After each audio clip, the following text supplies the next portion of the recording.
Good morning. We are getting started today.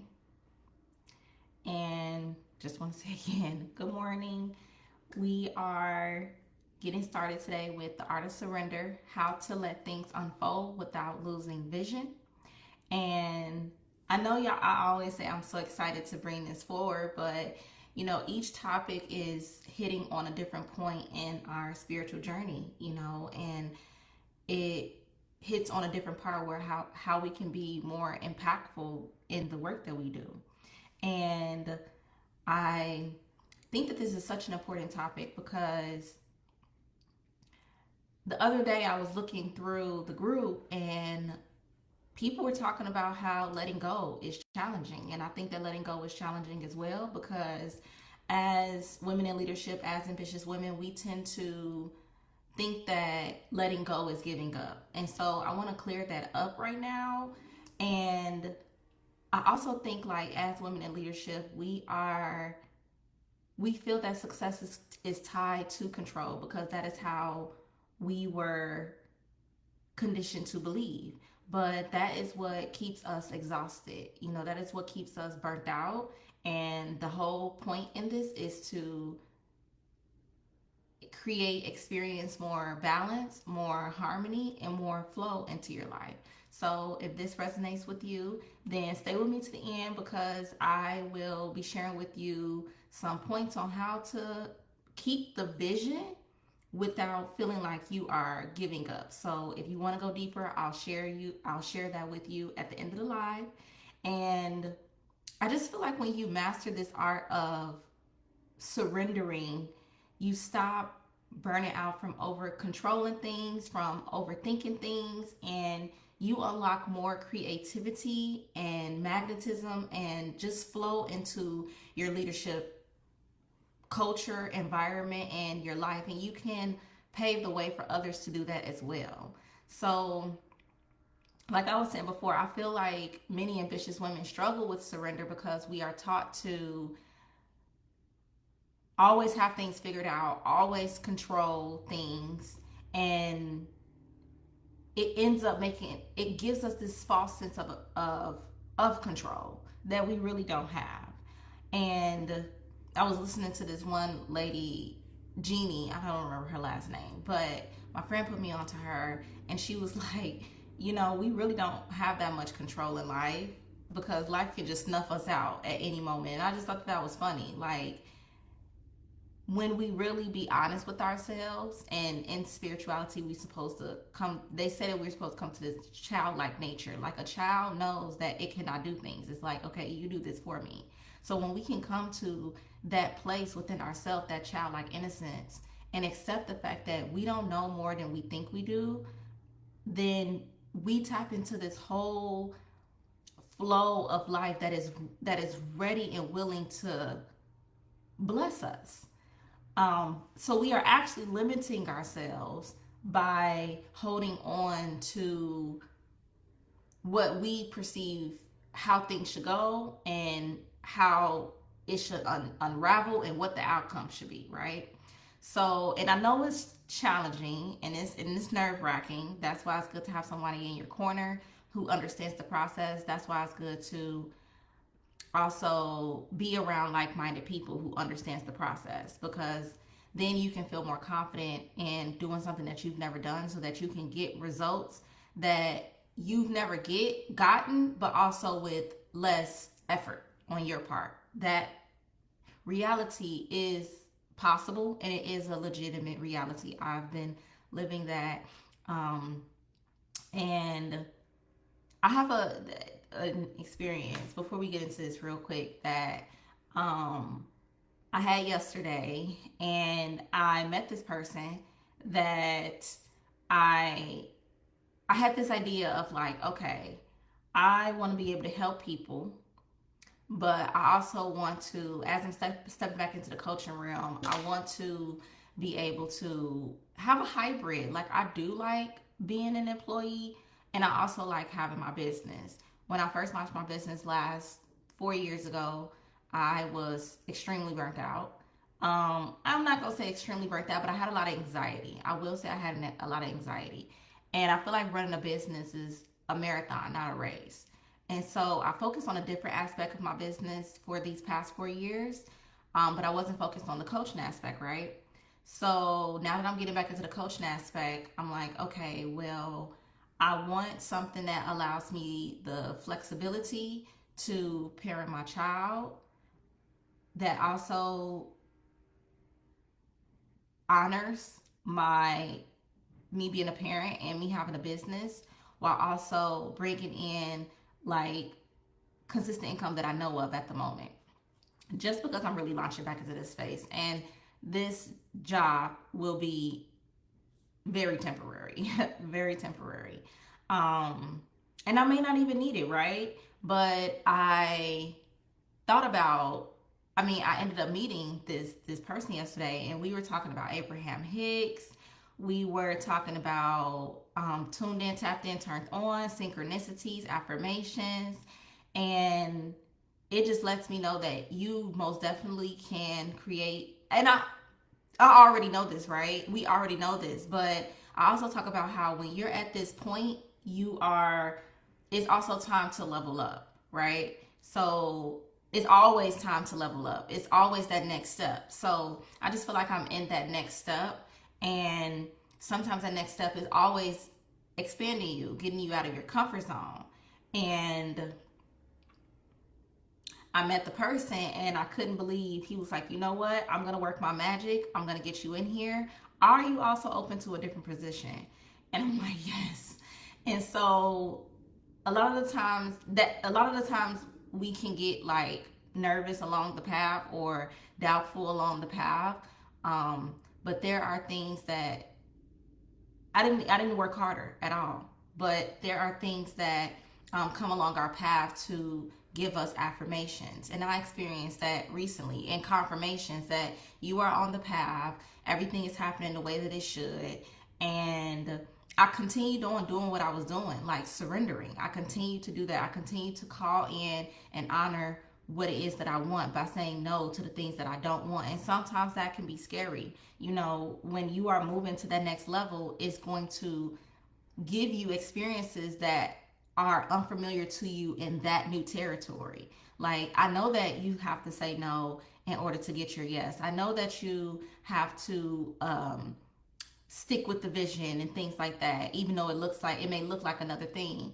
But this was the same thing on in content, like behind the scenes. The message was the same, but how I was looking on the outside and the things in my life is different. I'm a parent now, right? So I just wanted to be vulnerable and share that with you because, um, I'm on my own journey. We're all on this journey together, and along this journey, it's gonna call us to do like the foundation is the same.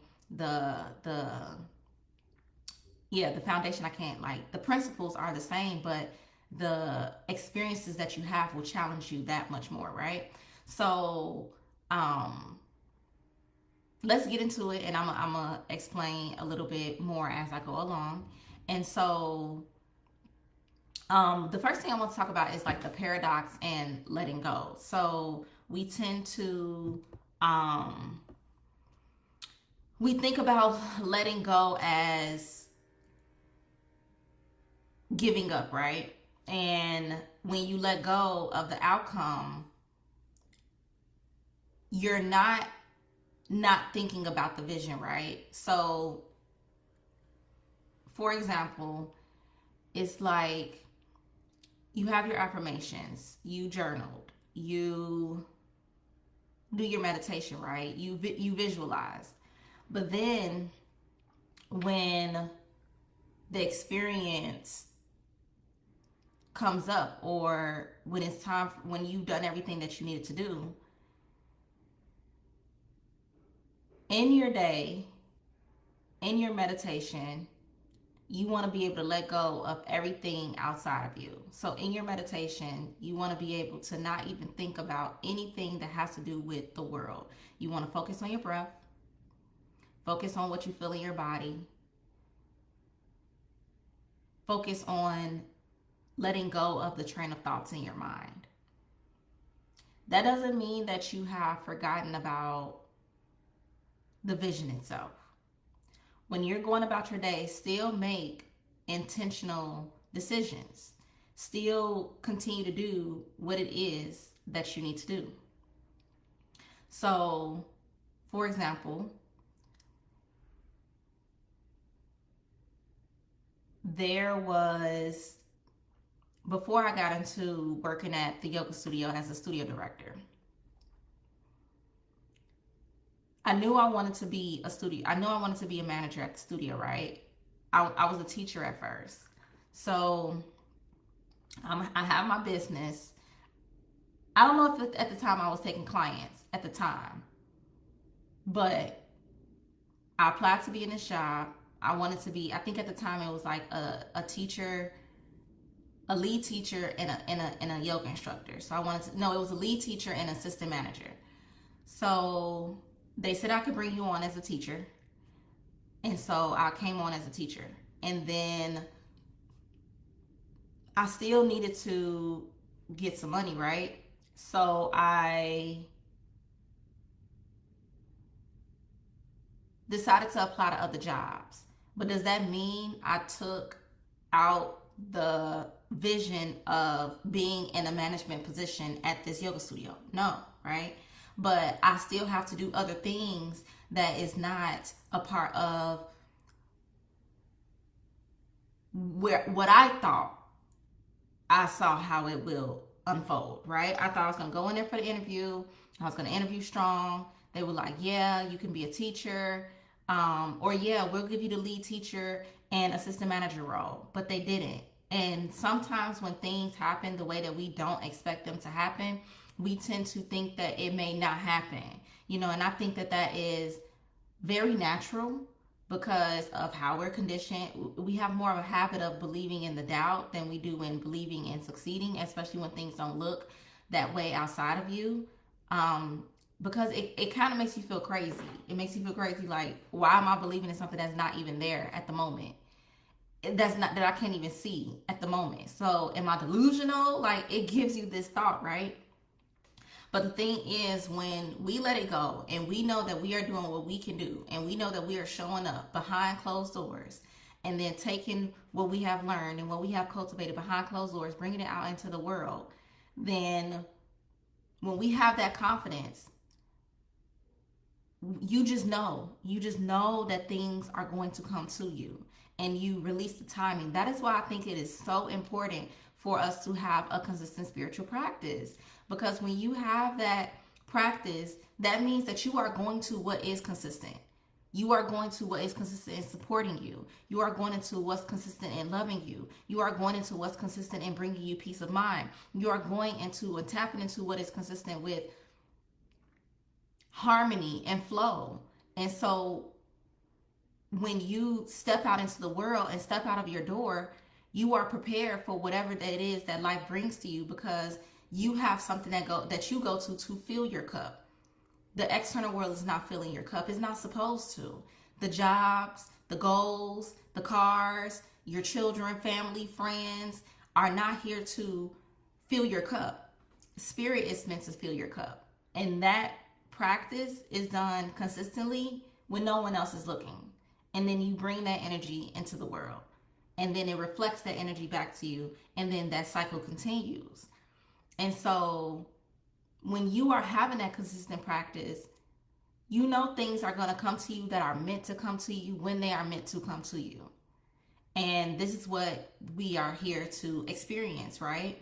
So it sounds counterintuitive, like letting go, but it will bring you more, will be magnetic. But if you are trying to get somewhere that you haven't been and you want to have more peace in your life, you can't keep doing the things that you've learned to bring you stress, to bring you anxiety. If you're trying to outgrow that and unlearn that, that means you have to let go of that and all the thoughts and beliefs that come with that behavior, that mindset. And that is, one of them is feeling like you need to control everything, feeling like you need to have the answers to everything instead of letting things fall into your lap. There was another time that every time in the studio where a teacher left or we needed a front desk staff, I swear that somebody will call the studio. We wouldn't get calls in I don't know how long about jobs. Soon as we need somebody, somebody will call and be like, hey, I was wondering if you were hiring for a part-time position, because it was a part-time position. And I would be like, yes. And then we would go and hire. You don't have to stress out to allow things to come to you. Same thing with the position. I went out and I decided, like, okay, I know that if it's for me, it's gonna happen. That don't mean that you don't feel doubtful, right? I felt doubt in that moment, like, dang, but along the journey and through experience, you'll have more experiences to look back on, to be like, to give you the confidence when something else is happening the way that you didn't expect it to.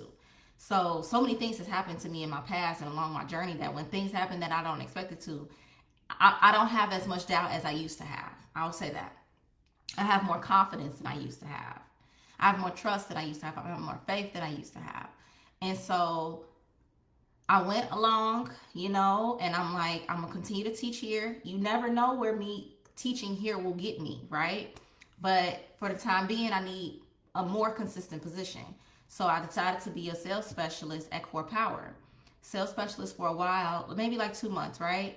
And then I think at Yoga 6, they needed like a front desk staff to have somebody work or whatever. And because I was already working there as a teacher, they was like, hey, Ari, like, after your class, can you stay at the front desk for 2 hours until yada, yada, yada can come in and work the front desk? Just check people in. Just check people in. So I sat at the front desk. I checked people in, but I was making sales, right? And so they were like, the manager at the time, the GM was like, hey, Ari, I've seen that you've been making sales and you're a teacher. No other teacher that's been helping out at the front desk has been making sales. So what do you think about becoming an assistant manager? And I'm like, what? I was trying to become assistant manager 2 months ago, 3 months ago, but I wanted to be a lead teacher too. And the GM at the time, she explained, like, really it's 2 separate positions. They was merging the positions, which I don't think is actually possible. But right now we need an assistant manager and we would like to bring you on. And so I literally talked to my boss at Core Power at the time, and she was like, do it. And so I left Core Power with confidence, went back to Yoga 6, or went into Yoga 6 with a more responsibility, with more connection and relationship or whatever. And I became an assistant manager. And then as time was along, I grew along in that position. So I didn't know at the time, my intentions was to go into this interview and get the lead teacher, assistant manager position. I left out that interview with a yoga instructor, a yoga teacher position, which I was fine with, because it was like right around COVID was lifting its restrictions in Chicago, because Chicago was still very restricted because it's a big city.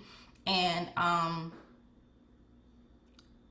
I just wanted to be back teaching in person again. So it was still a win for me, but it wasn't the win that I expected. And it didn't happen until 2 months later. I had to go and get another job. And it didn't happen until 2 months later, where they came back and I ended up getting a position that I actually wanted.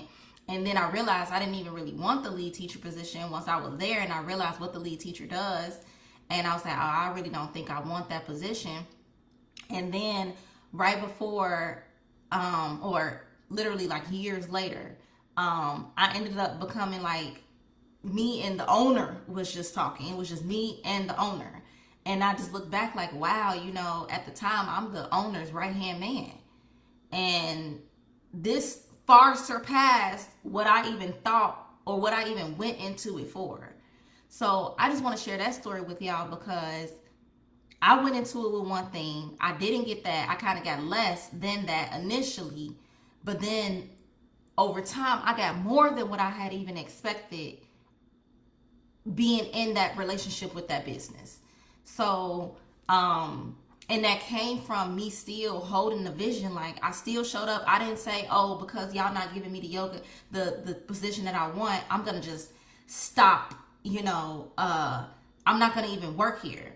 And I think I see a lot of people doing that. Like, if they don't get what they want under the guise of manifesting what I want, they completely check out of it, period. They like, I know I can call in what I want to call in. But it's like, part of you calling in may be still showing up to some capacity in that way. It doesn't mean completely banish the whole idea or relationship with this whole company because they're not giving you what you want, and you know you can get what you want, and so you're just going to go to another company that can give you what you want when you want it.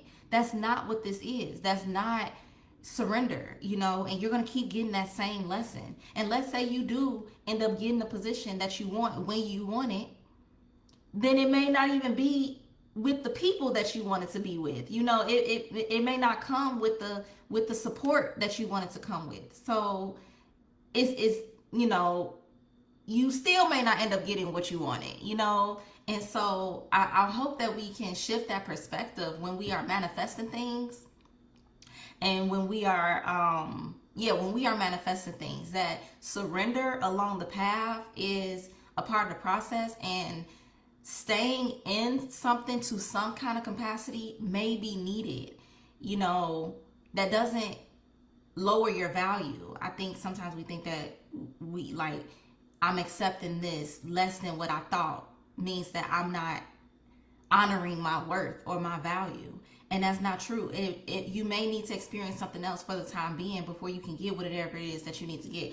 I'm going off on a tangent. Let me come back. And so I just want to say that when you let go, the paradox in letting go is that you become more magnetic, you become more present, you become more creative, because you are not attached to the outcome, and you can have more harmony and peace within yourself this way. The whole purpose of this journey is to have more of a harmonious internal world. It's not to have whatever it is look like how it's supposed to look like. And so what I was saying before with cutting people off, or cutting things off because it doesn't look like, that can actually block the flow, because you are now tapping back into control. Think about it. So if you say, I'm going to go into this position, had I went into this position, like, I'm going to be a lead teacher, assistant manager, and then they like, I can offer you a yoga instructor position. Okay, I'm going to leave. I'm going to go somewhere where I can get what I want, because I know I can get what I want. That's still control. You're controlling. And then it's also blocking the flow, because the flow would have been, you become a teacher here, you would not have been able to work the front desk at Yoga 6 if you wasn't a teacher there first and they had asked for help at the front desk. If you had never then worked the front desk, then they would have never seen that you can sell, and they would have never just offered you the assistant manager position. That was offered to me, landed in my lap, and then I became the right-hand man to the owner herself. What? I'm in this lady's house and stuff. So, what? So, that would have never happened if I had just cut it off. Now, I could have cut it off and been like, you know what, y'all not giving me what I deserve, I'm going to go somewhere else. But then how many places would I have had to apply to? How many interviews would I have had to go on? And going, you can finish it. I would have had to work harder than just accepting what is given to me, trusting the process, and then letting it fall into my lap and letting it snowball and grow bigger than I could have imagined. So you are blocking the flow by being in control because of that reason. I don't know, you are willing to put it in the comments. I don't know, this is only my experience, and I have more experiences, but you probably can relate to something like that, seeing how you're in control. And so true leadership blends like the clarity of your vision with openness to divine timing and support. That's the thing. You hold the vision. I want to be in a leadership position here, right? I want to connect with this stakeholder. For example, I remember we was at this regional training. Me, the GM, and me the studio director, the GM, and the owner. We were at this regional training, and then the owner was like, "I need to get a contract. We need to get in with you, Chicago." And literally I was like, you know what? Okay. I put in my mind, like, Yoga 6 needs to get a contract with U Chicago. We need to get in with U Chicago, right? I let it go. I was like, I know that that's going to happen. People call all the time at the studio. I swear, the same week, U Chicago calls the studio. Hey, we want to set up 3 yoga sessions, private yoga sessions on our quad for welcome day or something. I'm like, I got you. So literally, I sent her. Actually, at the time, I had already had a sticky note from U Chicago for like something that they wanted to do with their elderly population, some kind of connection or program that they have with elderly people. So I had that contact. I literally put that on the table at the regional training for the owner. Like, we can contact these people. I got this contact. But then within that same week after the regional training, U Chicago calls for that private session, 3 private sessions. And I end up getting more money for those private sessions than we actually was selling it at the time. And closed immediately. All private sessions paid for at once. Then I also taught those private sessions. So I got credit for bringing it in, and then I went to go teach those sessions, and then they end up canceling the last session and didn't even want a refund. So we actually only taught 2 sessions, but got paid for 3. What? Falling into the lap, falling in. And that happened when she was like, you know what? She put this vision out there. I held the vision for her. I let it go because I knew it was going to come back because of all the other experiences I had. And we were able to make a bigger sale with less effort. With less effort in the sale coming in, and with less effort in actually like following through on that sale, because we didn't have to do 3 classes. We only had to do 2. So another example. So you have the vision, but you have to let go of how and when it will happen. That's not up to you. And that's where we feel like we lose a part of ourselves if we're not like running things, if we're not checking, being on top of every single thing, which is burning ourselves out, which is overthinking. We think that we lose our edge, we lose ourselves, when really we are becoming sharper, because things bigger than what we can even imagine is coming into us because we are tuned in, tapped in, turned on to the flow.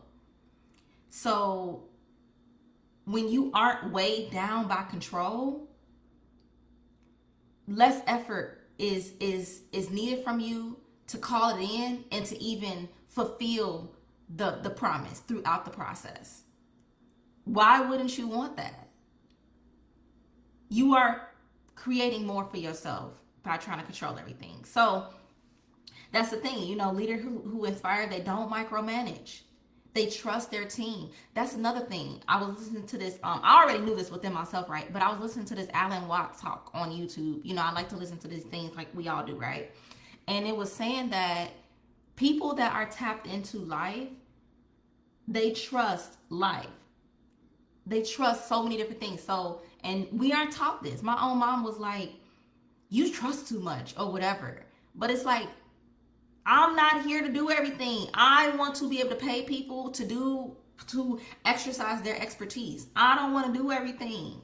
I don't need to do everything. We are here, and there's a lot of us, and if we are meant to be team people, team working together as a team, being one, being brothers and sisters in Christ, we need to be able to trust each other. Not everybody is trustworthy, but that's where your consistent spiritual practice comes in at, where you being tuned in, tapped in, turned on will give you the discernment to know not to trust that person. But it will also give you the discernment to know, move forward with trusting this. And then sometimes you ends up backfiring, but it won't be super detrimental. I know that. It may knock you off a little bit, but you ain't completely in a coma. So it won't hurt that bad. Now, listening to this Alan Watts talk, and he was talking about how people, they just trust everything. Like, they trust the traffic lights, they trust the construction, they trust the person, the cashier, to do their job. They trust they trust that their assistant manager is going to do what they need to do. They trust that the teachers in the studio is going to deliver a good product. They trust that if they need to run to the store real quick and it takes 3 hours, that the studio is good. You know, they trust these people. They trust their team members. Therefore, you are able to have more peace of mind, because how many times have you been in a position and you overthought it, overdid it, and then it worked out fine? And then you could have saved yourself that energy in overthinking, micromanaging, and overdoing it. It was all was well. Everything was taken care of without you overthinking it. So that means you have to change where you are in the process, not other people at the moment. It's some situations, but a lot of times it's us. It's us. So redefining surrender is knowing that surrender is not passive. It's not giving up. Giving up is no action, no vision. Surrender is inspired action without attachment, right? Inspired action without attachment.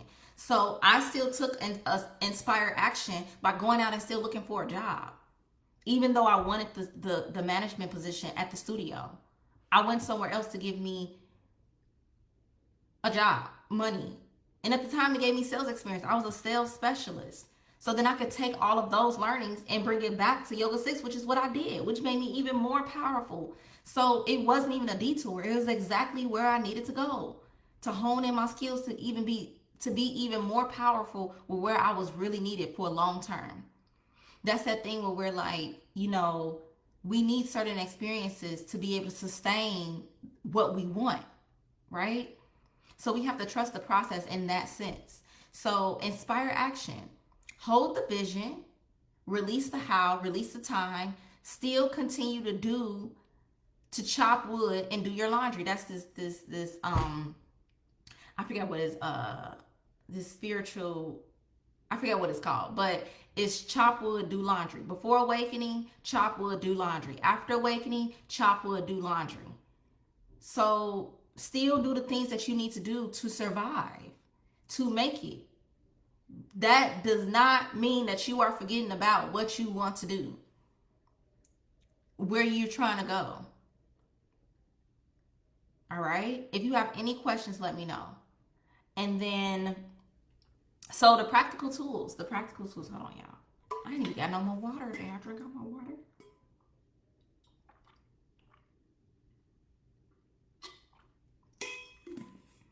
So the practical tools to surrender is starting off small, and anchoring in your vision. So I always say, yes, it's okay. Do the journaling, do the visualization, do the speaking out about it, do the meditation, do the affirmations. Maybe do it a few times. Maybe do it for a week straight. I think a week straight is enough. Maybe even 2 weeks if you want to really make sure you do it. But you don't need every single day for 30 days to visualize something. You don't. Really, I do it one time and that's enough. That's why I said a week is fine. 2 weeks is like more than enough time. And even if you doubt yourself along the path, that's not going to throw you off. There are people that be like, do not doubt.